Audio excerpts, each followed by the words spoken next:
All right, we are here at Camp K9 with Ben, and right now we're really starting to ramp up the usage of the prong collar, right? So the way that the prong collar works is that every time you add a little bit, every time he tries to use a little bit of pressure, what I'm doing is I'm giving him a little mini micro correction, where it's just a pop. Now what happens is if we were to go outside right now, Ben would probably freak out because we have cars that are passing by, we have other loud noises. Super nervous dog, even though he's not nervous indoors and there are sounds and things that happen, as soon as you go outdoors, he's pulling, he's yanking, he's going every which way.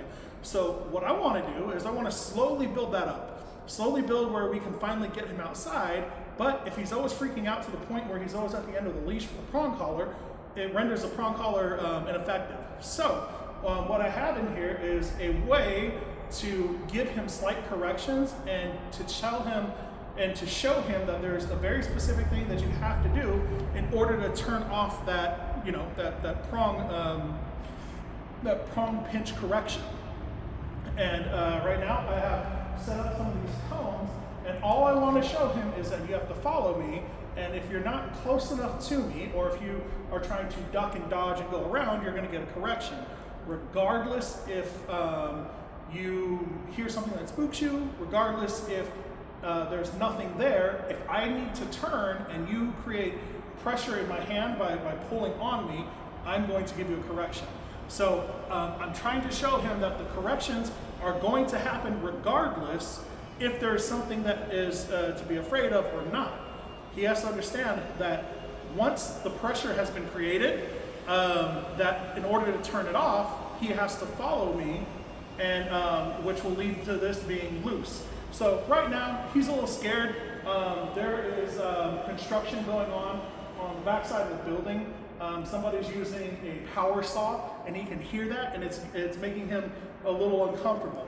So that'll help us, that will work out, but this is a sanitized enough area that I can practice the small, slow turns here and there, and you can also watch on the video how it is that I'm actually doing a correction. Now remember, correction isn't punishment, right? Correction is actually changing of the behavior.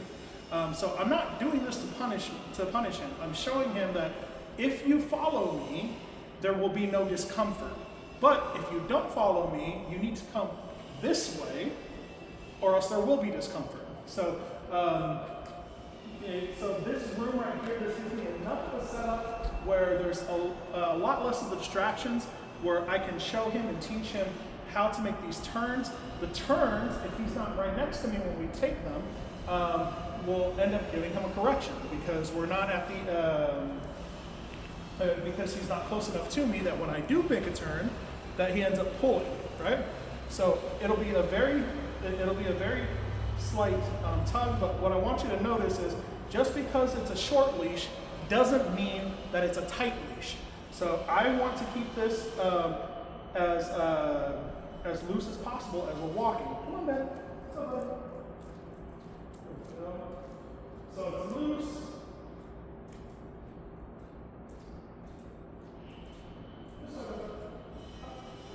So I threw a correction right there, just like good. I didn't have to throw a correction on that one. But if he's trying to put his nose on the ground, I will correct him from stepping too much on the ground. Because if he's on the ground, he's not paying attention to me, which could lead him to go into other spots. Good boy. Good boy. Nice. This way. Good. So he's really paying attention. This way. There we go. Perfect.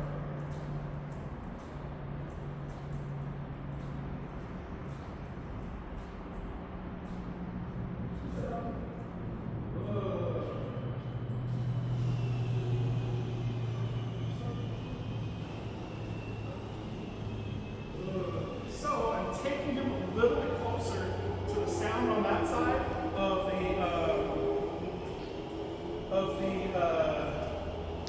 person, whoever's doing that power saw, because what it's doing is it's making him try to jet back inwards.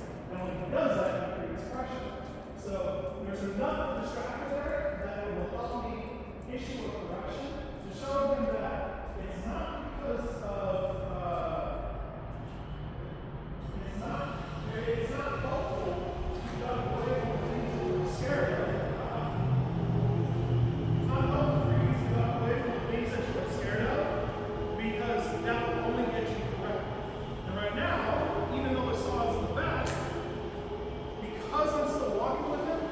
because nothing's actually happening, he's able to walk on this loose leash configuration. Now, there's a big difference between inside and outside. Once we go outside, all bets are off for right now, just because he's not used to it. So I want him to get used to this indoors, so that way when I do finally step outside, he knows what the deal is. So when I cross back over into Camp K9, the main building, I'm going to keep it as quick as possible. I'm actually not going to hold it to the same standard as it is in here. And the reason for that is because I want to introduce all the small particulars in a place where he's comfortable enough to understand what he should be doing. So as you can see, every time there's a larger truck that's passing on our left side, where we can hear it from the outside, he tries to jet back inward toward my leg, which will give him a direction.